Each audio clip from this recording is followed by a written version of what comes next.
அண்மை செய்தி. மக்களவை தேர்தல் கூட்டணி தொடர்பாக தேமுதிகவை திமுக தொடர்பு கொண்டதாக தகவல் தற்போது வெளியாகி இருக்கிறது. கூடுதல் விவரங்களோடு இணைகிறார் செய்தியாளர் ராஜேஷ். ராஜேஷ், முழு விவரங்கள்.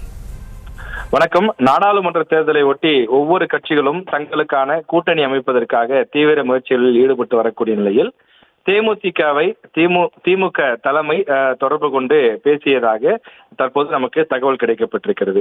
அதாவது தேமுதிகவை பொறுத்தவரையில் இதுவரை அவர்கள் எந்த விதமான ஒரு கூட்டணி நிலைப்பாட்டையும் அறிவிக்கவில்லை. அவர்கள் அதிமுக அல்லது பாஜக கூட்டணிக்கு செல்வதற்கான வாய்ப்பு இருப்பதாக தகவல் வெளியாகி வந்த நிலையில் திமுக தங்களுடைய அந்த கூட்டணி கட்சியினுடன் ஒருபுறம் ஆலோசனை நடத்தி வரக்கூடிய நிலையில் தேமுதிகவினுடைய நிலைப்பாடு என்ன என அறிந்து கொள்வதற்காக தேமுதிக பொதுச் செயலாளரை தொடர்பு கொண்டு பேசியதாக நமக்கு தகவல் கிடைத்திருக்கின்றது. தேமுதிகவின் பொதுச் செயலாளர் பிரேமலதா விஜயகாந்த் அவர்களை தொடர்பு கொண்டு, நீங்கள் தற்போது என்ன முடிவில் இருக்கிறீர்கள், யாருடன் கூட்டணி செல்ல ஆயத்தமாக இருக்கிறீர்கள், ஏதேனும் முடிவு செய்திருக்கிறீர்களா, எத்தனை தொகுதிகளில் நிற்க விருப்பமாக இருக்கிறீர்கள் என்ற விவரங்களை எல்லாம் கேட்டிருக்கிறார்கள்.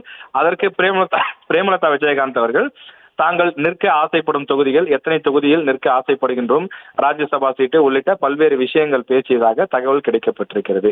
எனவே திமுகவை பொறுத்தவரையில் அவர்களுடைய கூட்டணியில் ஏற்கனவே காங்கிரஸ், கம்யூனிஸ்ட் கட்சிகள், விடுதலை சிறுத்தை, மதிமுக உள்ளிட்ட பல்வேறு கட்சிகள் ஒரு பெரிய கூட்டணி, பலமான கூட்டணியாக இருக்கக்கூடிய நிலையில் தேமுதிகவினுடைய நிலைப்பாடு என்ன, அவர்கள் எந்த கூட்டணிக்கு செல்வதற்கான வாய்ப்பு இருக்கிறது, திமுக கூட்டணியில் ஒருவேளை தேமுதிகவை இணைப்பதற்கான வாய்ப்பு இருக்கிறதா என்பது தொடர்பாக எல்லாம் ஆலோசனை நடைபெற்றதாக கூறப்படுகின்றது.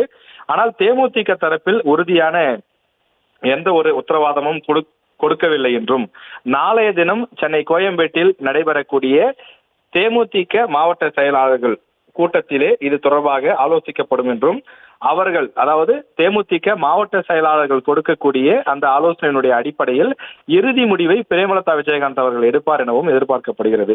எனவே தேமுதிகவை பொறுத்தவரையில் 2 ஆப்ஷன்கள், அதாவது பாஜக கூட்டணி அல்லது அதிமுக கூட்டணி என இருந்த நிலையில் திமுக தலைமையும் அவர்களோடு பேச்சுவார்த்தை நடத்துவதாக தகவல் வெளியாகி இருக்கக்கூடிய நிலையில் அவர்கள் 3 அணியில் எந்த அணியிலே சேரப்போகிறார்கள், யாருடன் கூட்டணி வைக்கப் போகிறார்கள் என்ற எதிர்பார்ப்பும் எழுந்துள்ளது.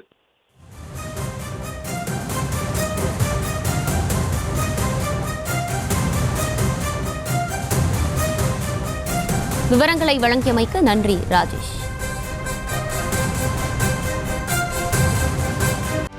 செய்திகளை உடனுக்குடனும் துல்லியமாகவும் தெரிந்து கொள்ள சப்ஸ்கிரைப் பண்ணுங்க.